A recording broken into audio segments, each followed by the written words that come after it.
Buenos días a todos, somos Entre Guerras y esto es Informativo Geopolítico, unos minutos en los cuales intentaremos resumirte toda la actualidad geopolítica acaecida durante el fin de semana del 11 al 13 de abril de 2025. El ejército ucraniano dice que los rusos están reponiendo activamente sus unidades y se preparan para reanudar las operaciones ofensivas en la región de Kharkov. Unos 200 ciudadanos chinos que luchan en el ejército ruso contra Ucrania son mercenarios que no parecen tener vínculo directo con el gobierno de China, según han dicho dos funcionarios estadounidenses familiarizados con la inteligencia y un exfuncionario de inteligencia occidental. Sin embargo, oficiales militares chinos han estado en el teatro de operaciones detrás de las líneas rusas con la aprobación de Pekín para extraer lecciones tácticas de la guerra, según ha dicho el exfuncionario a Reuters. Un piloto ucraniano de F-16 de 26 años ha muerto el 12 de abril durante una misión de combate, según confirmó la Fuerza Aérea de Ucrania. Tanto blogueros rusos como ucranianos afirman que el avión fue derribado por un misil tierra-aire, aunque se desconoce si fue por fuego ruso o ucraniano. Las Fuerzas Armadas ucranianas han emitido un comunicado elogiando al piloto por su valentía. El domingo, día de Pascua Ortodoxa, Rusia ha lanzado 2 misiles Iskander-M contra el centro de Sumy durante una ceremonia militar de la 117ª Brigada Ucraniana, causando más de 30 muertos, incluyendo civiles y niños. La ceremonia se celebraba en el centro de congresos de la Universidad Estatal de Sumy, con asistencia de personal militar y civil. Diversos políticos ucranianos, como el alcalde de Konotop o la diputada Mariana Bezugla, responsabilizaron al gobernador regional Volodymyr Artyuk por organizar un evento público de alto perfil en plena guerra y tan cerca del frente, lo que facilitó un posible ataque ruso tras una filtración de información. Se acusa al alto mando militar de no haber aprendido de ataques similares previos. Las Fuerzas Armadas rusas han justificado el bombardeo como un golpe contra una concentración militar legítima. Por su parte, fuentes ucranianas y medios como The Kyiv Independent o el Ukrainska Pravda confirman la existencia del evento militar y lamentan la alta cifra de víctimas civiles. Por su parte, el ex asesor militar Keith Kellogg ha calificado el ataque como un acto bárbaro. Según el diputado Yaroslav Selesniak, el Parlamento ucraniano extenderá la ley marcial y la movilización general por 90 días más entre el 15 y 18 de abril. Esto hace inviable la celebración de elecciones presidenciales en los próximos meses, ya que la ley exige entre 60 y 90 días de preparación tras el fin de la ley marcial. Los partidos han acordado esperar al menos 6 meses después de su levantamiento para convocar elecciones. La reciente conversación de más de 4 horas entre Vladimir Putin y el empresario Ed Witkoff fue calificada como productiva por ambas partes. Según fuentes citadas por Reuters, Witkoff planteó que la vía más rápida hacia un alto el fuego en Ucrania podría implicar reconocer la soberanía rusa sobre 4 regiones orientales ucranianas que Moscú ha anexado y ocupa parcialmente. En una línea similar, Keith Kellogg, enviado del presidente Donald Trump, propuso un posible acuerdo de paz que dividiría a Ucrania en zonas de control, evocando el modelo de Berlín tras la Segunda Guerra Mundial. Kellogg sugirió que fuerzas británicas y francesas podrían desplegarse al oeste del país como parte de una fuerza de reasentamiento, mientras que el ejército ruso mantendría el control del este. En su opinión, la presencia de tropas de países de la OTAN al oeste del río Dnieper no constituiría una provocación hacia Moscú. Ucrania y 11 países aliados, bajo el liderazgo de Alemania, han lanzado una coalición de guerra electrónica durante una reunión del Grupo de Contacto de Defensa de Ucrania en Bruselas. Esta nueva alianza se centrará en adquirir equipos, capacitar especialistas y desarrollar doctrinas para fortalecer las capacidades de guerra electrónica de Ucrania frente a Rusia. Durante la misma reunión, los aliados anunciaron un total de 23.800 millones de euros en nueva ayuda militar para Ucrania. Alemania, por su parte, comprometió un paquete de apoyo valorado en 11.000 millones de euros hasta 2029, que incluye 100.000 proyectiles de artillería, 300 drones de reconocimiento, vehículos de combate Marder, tanques Leopard 1 a 5, sistemas de defensa Manpads y 14 sistemas de artillería. También ha entregado recientemente 30 misiles Patriot adicionales. Hasta la fecha, solo 6 países han mostrado disposición a desplegar tropas en Ucrania como parte de la coalición de los dispuestos en caso de un alto el fuego, según Associated Press. Entre ellos estarían Reino Unido, Francia, los 3 países bálticos y un país no identificado. Otros gobiernos se muestran cautelosos y exigen un plan más detallado antes de comprometerse. A quienes no enviarán tropas terrestres se les ha pedido apoyo alternativo, como inteligencia, armamento o fuerzas navales. No obstante, la falta de compromiso de Estados Unidos es vista por Londres como un obstáculo clave para lograr una disuasión efectiva frente a Rusia.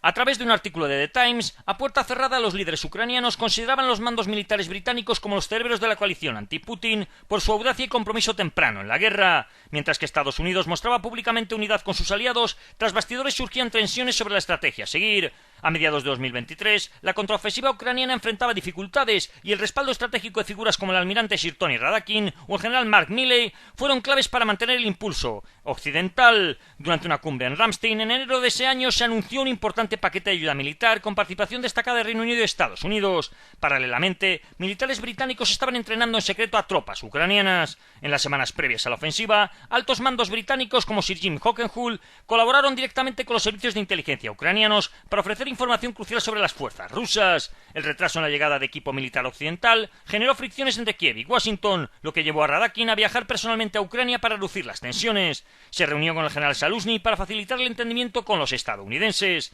Mientras tanto, altos mandos británicos como Walker también actuaban como enlaces estratégicos, ganándose el respeto de los ucranianos. A diferencia de los estadounidenses, que evitaban visitas frecuentes por temor a verse demasiado implicados, los militares británicos mantuvieron una presencia activa en Ucrania, incluso viajando de forma encubierta. Gracias a la mediación británica, en agosto de 2023 se logró una reunión crucial entre Kabul y Radakin y Zaluzny en la frontera con Polonia, donde se trazaron los planes para las siguientes etapas de la guerra.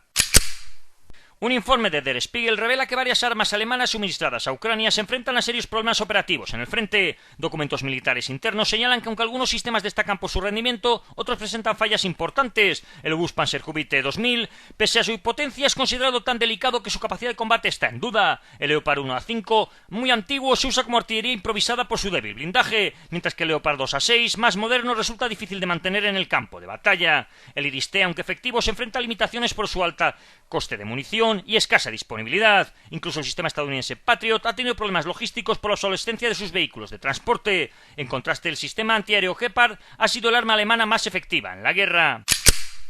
Según ha confirmado Alexander Kamyshin, asesor principal del presidente ucraniano en asuntos estratégicos, Ucrania ya puede producir de forma independiente sistemas de defensa aérea dentro del programa Franken-SAM. Este programa es una iniciativa conjunta entre Ucrania y Estados Unidos que fue diseñada para compensar la escasez de misiles soviéticos durante el invierno 2022 y 2023 para proteger la infraestructura energética del país. El sistema combina componentes soviéticos disponibles en Ucrania con misiles occidentales.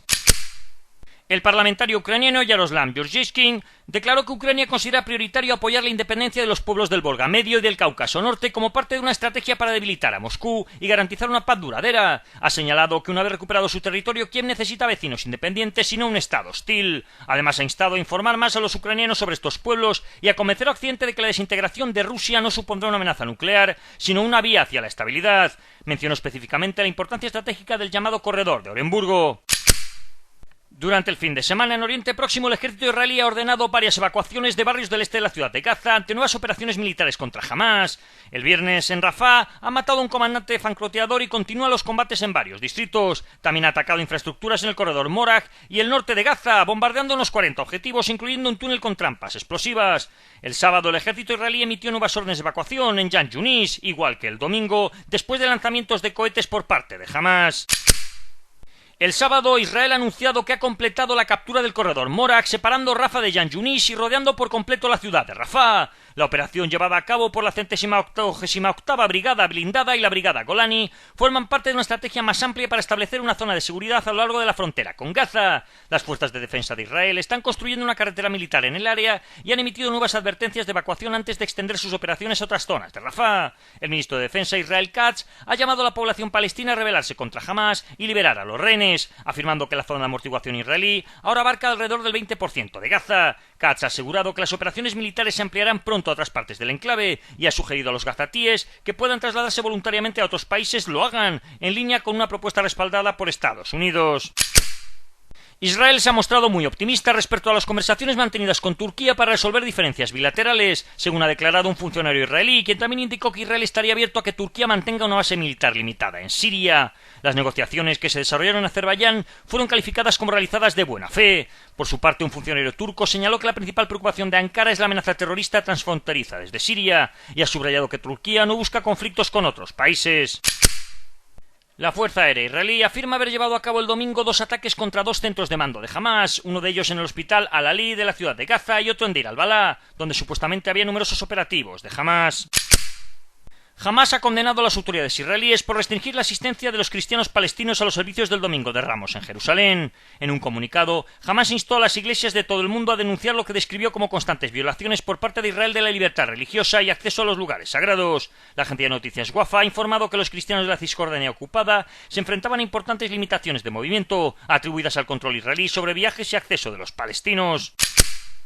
En la parte interna, unos 250 exmiembros del Mossad, incluyendo el jefe de negociador de rehenes David Meidan y los exjefes del Mossad Dani Yatom, Efraim Halevi y Tamir Pardo, firmaron una declaración que respalda la carta firmada por veteranos de la Fuerza Aérea israelí, en la que se exige al gobierno que priorice el regreso de los rehenes retenidos por Hamás en Gaza, incluso si eso supone poner fin a la guerra. El ejército libanés ha ingresado por primera vez en bases de Hezbollah al norte del río Litani y ha desmantelado prácticamente toda la infraestructura del grupo en el sur del país, según informó la cadena Al-Yahid el jueves. Según el medio, el gobierno libanés estaría ultimando un acuerdo con Hezbollah para una entrega gradual de su armamento. Estados Unidos, que ha estado presionando por el desarme del grupo, ha reiterado su postura a través de su enviada Morgan Ortagus, quien durante una visita reciente a Beirut subrayó que se espera que el gobierno libanés haga más esfuerzos concretos en este sentido. Irán e Irak han anunciado la realización de patrullas conjuntas en su frontera, según el general iraní Qasem Rezaei, quien destacó la cooperación con las fuerzas iraquíes como clave para mantener la seguridad en la región. Irán y Armenia anunciaron el viernes la realización de un ejercicio militar conjunto de 2 días en la frontera de Norduz, buscando reforzar la preparación combativa y la estabilidad regional ante la delicada situación geopolítica. Irán afirmó que podría alcanzarse fácilmente un acuerdo con Estados Unidos en las conversaciones de Omán si Washington solamente exigiese que Teherán no desarrollase armas nucleares. El viceministro iraní advirtió antes de la reunión que introducir temas ajenos complicaría las negociaciones. Por su parte, altos funcionarios iraníes habrían advertido al ayatolá Ali Jamenei que debe permitir negociaciones con Estados Unidos sobre el programa nuclear o enfrentarse al riesgo de un colapso del régimen, según informaciones de The New York Times. Los asesores indicaron que si Teherán se negase al diálogo o las conversaciones fracasaran, es probable que se produjesen ataques militares contra instalaciones nucleares clave en Natanz o Fordow. La advertencia refleja una creciente presión interna sobre el liderazgo iraní en el contexto de la amenaza externa de los Estados Unidos y otras tensiones regionales. Finalmente, el sábado, enviados de Irán y Estados Unidos se reunieron en Omán para abordar el programa nuclear iraní, en lo que constituyen las primeras conversaciones desde el regreso de Donald Trump a la Casa Blanca. Aunque ambos países negaron un diálogo directo sustancial, sí se ha producido un breve intercambio entre el enviado estadounidense Steve Witkoff y el principal diplomático iraní, Abbas Araghchi. Según confirmaron medios oficiales, la mediación fue liderada por Omán, cuyo ministro de Exteriores calificó el ambiente de las conversaciones como amistoso y dijo que se habían iniciado la búsqueda de un acuerdo justo y vinculante. Se espera que las negociaciones continúen la próxima semana. La llegada de Araghchi a Omán fue documentada por medios iraníes, mientras que los datos del vuelo confirmaron la llegada de un avión procedente de San Petersburgo, donde viajó Witkoff tras reunirse con el presidente ruso Vladimir Putin. Durante el foro de diplomacia de Anatolia, el presidente Recep Tayyip Erdogan expresó al mandatario sirio su compromiso de continuar los esfuerzos diplomáticos para levantar las sanciones internacionales que pesan sobre Siria. Erdogan subrayó que además la importancia de reactivar la cooperación comercial y económica entre ambos países es importante, sugiriendo que también podrían explorarse iniciativas conjuntas en otras áreas, con el fin de avanzar en la normalización de relaciones y la reconstrucción regional. Una delegación de alto nivel del nuevo gobierno yihadista sirio, que incluiría al ministro de Finanzas, el de Relaciones Exteriores o el jefe del Banco Central de Siria, planean asistir a las reuniones anuales que celebra el Fondo Monetario Internacional y el Banco Mundial en Washington este mes. Los hutíes se han atribuido un ataque con misiles balísticos contra Israel. Según ellos, lanzaron 2 misiles, uno hacia las bases aéreas de Sdot Micha y otro al aeropuerto Ben Gurion. El ejército israelí informó que solo un misil alcanzó territorio israelí y fue interceptado con éxito. El segundo, en cambio, no llegó a su objetivo. Además, los hutíes han afirmado haber atacado un objetivo vital en Askelon con un dron, aunque no hay reportes de drones llegados desde Yemen en las últimas 24 horas. Según medios árabes, el gobierno yemení se prepararía para lanzar su mayor ofensiva militar hasta la fecha, con cerca de 80.000 soldados para recuperar el estratégico puerto de Jodidá, actualmente controlados por los hutíes. Según medios estatales emiratíes, recientes ataques aéreos habrían debilitado ya las defensas hutíes y habrían matado a varios líderes clave. Estados Unidos apoyaría con drones y cobertura aérea el asalto. Analistas consideran que esto podría marcar el inicio del colapso de los hutíes. En Europa, la Unión Europea ha afirmado que estaría dispuesta a presionar a Estados Unidos, amenazando con imponer aranceles a sus servicios con los que tiene un superávit comercial si fracasan las negociaciones en la actual guerra comercial, según palabras de la presidenta de la Comisión Europea, Ursula von der Leyen. Ministros de Finanzas de la Unión Europea comenzaron a debatir la creación del Mecanismo Europeo de Defensa, un fondo conjunto que adquiriría y poseería equipos militares para su uso compartido entre los países miembros. El objetivo sería aumentar el gasto en defensa sin agravar las deudas nacionales, ya que el endeudamiento quedaría registrado en este fondo y no en los presupuestos nacionales. Ha sido propuesto por el think tank Bruegel, y el fondo estaría respaldado por capital exigible y podría incluir a países no miembros de la Unión Europea, como el Reino Unido, Ucrania o Noruega. Según algunos expertos, la guerra comercial impulsada por Donald Trump podría afectar gravemente a Europa. Con arancel del 145% sobre las exportaciones chinas a Estados Unidos, muchos productos quedarían fuera del alcance del consumidor estadounidense, lo que podría empujar a China a redirigir su excedente hacia Europa, inundando los mercados europeos. Esta presión sería significativa sobre la industria europea, ya afectada por la competencia china. Sectores como el siderúrgico, el aluminio, los paneles solares, productos químicos o piezas de vehículos estarían especialmente expuestos. En España, en algunos colegios de la región de Murcia, donde se imparte el programa de enseñanza de lengua árabe y cultura marroquí, se celebra la Marcha Verde, una invasión marroquí del Sáhara Occidental de 1975 como una fiesta, lo que ha generado controversia. El programa fue acordado entre España y Marruecos en 2012 y formalizado en 2018 bajo el gobierno de Mariano Rajoy, con el objeto de enseñar lengua y cultura marroquíes a alumnado marroquí en España. El Ministerio de Educación señala que su implementación depende de las comunidades autónomas y que el profesorado, que es funcionario estatal marroquí, debe entregar su programación a los centros para integrarla en la planificación anual. En Rusia, Vladimir Putin ha abordado en San Petersburgo el futuro de la Armada rusa, anunciando una inversión de 8,4 billones de rublos, más de 98.000 millones de dólares, para la construcción naval en la próxima década. Ha destacado la necesidad de adaptar la Armada a los cambios tecnológicos y geopolíticos, subrayando la prioridad de su modernización. Ha señalado los hitos que han ocurrido desde 2020 y también aquellos que están por conseguir. Putin ha afirmado que los astilleros rusos desde Kaliningrado hasta Vladivostok están produciendo nuevos portamisiles y buques de superficie en serie. Además, ha indicado que todos los drones deben integrarse con un sistema unificado de reconocimiento y que la experiencia en defensa aérea debe incorporarse al desarrollo táctico naval. A través del ministro de Asuntos Exteriores ruso, Sergei Lavrov, Rusia habría pedido a Estados Unidos que levante las sanciones contra la aerolínea estatal Aeroflot para reanudar los vuelos directos entre ambos países. La solicitud fue planteada hace más de un mes durante una reunión en Arabia Saudita. Lavrov también ha advertido contra el exceso de optimismo sobre los recientes contactos con Washington y ha subrayado que cualquier mejora en las relaciones debe basarse en el respeto mutuo y los intereses nacionales de ambos países. El embajador ruso en el Reino Unido, Andrei Kelling, no negó que Rusia intentase rastrear a los submarinos nucleares británicos, aunque rechazó que esto represente una amenaza para el país. Ha afirmado que la supuesta amenaza rusa está exagerada y es inventada, calificando de innecesario rastrear todos los submarinos con ojivas nucleares anticuadas.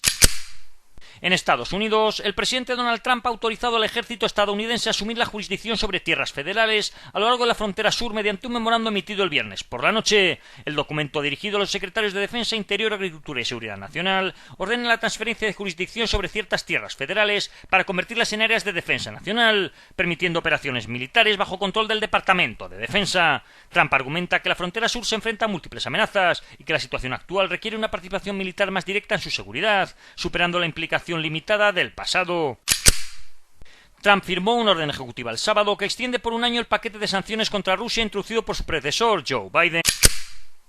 El ejército estadounidense ha destituido a la coronel Susanna Meyers, comandante de la fase de Pitufik en Groenlandia, por acciones consideradas contrarias a la agenda del presidente Donald Trump. La decisión anunciada por la Fuerza Espacial se produjo tras un correo enviado por Meyers en el que se distanciaba de la visita del vicepresidente J.D. Vance, quien había criticado a Dinamarca en el marco del intento de Trump por controlar Groenlandia. La administración de Donald Trump ha sancionado a redes que comercian con petróleo iraní, incluyendo varias empresas chinas, acusadas de manejar crudo iraní desde una terminal conectada a una refinería privada en China. En Asia, las operaciones militares en Myanmar continúan a pesar del alto el fuego declarado tras el devastador terremoto del 28 de marzo, que dejó más de 3.600 muertos, según ha anunciado la Oficina del Alto Comisionado de Naciones Unidas para los Derechos Humanos. La portavoz del organismo ha señalado que desde el desastre se han registrado más de 120 ataques militares, más de la mitad de ellos después del alto el fuego declarado el 2 de abril. En África, el conflicto sudanés ha evolucionado de una lucha entre dos facciones militares a una guerra fragmentada con la aparición de múltiples grupos armados civiles de todo el país, motivados por la autodefensa, el poder político, control étnico o los beneficios económicos, están tomando las armas, formando nuevas milicias, algunas de ellas aliadas con el ejército y otras que actúan por su cuenta. Según diversos analistas, el grupo Estado Islámico está ampliando su presencia en África más allá del Sahel, aprovechando el debilitamiento de la infraestructura de seguridad en países como Mali, Burkina Faso o Níger. Según varios analistas, esta expansión se dirige hacia el norte y el oeste del continente, incluyendo zonas vulnerables de Camerún, Nigeria, Marruecos, Benín o Costa de Marfil. Ataques recientes, como el del 24 de marzo contra tropas camerunesas en la frontera con Nigeria, ilustran el creciente poder ofensivo del Estado Islámico y su posible colaboración con redes criminales transnacionales. Y esto ha sido todo por hoy. Si queréis profundizar en las noticias que hemos comentado, leer alguna de ellas o visualizar diferentes vídeos de actualidad, os recordamos que estamos en la aplicación Telegram, con nombre de usuario @entre_guerras. Que tengan un buen día y recuerden el main.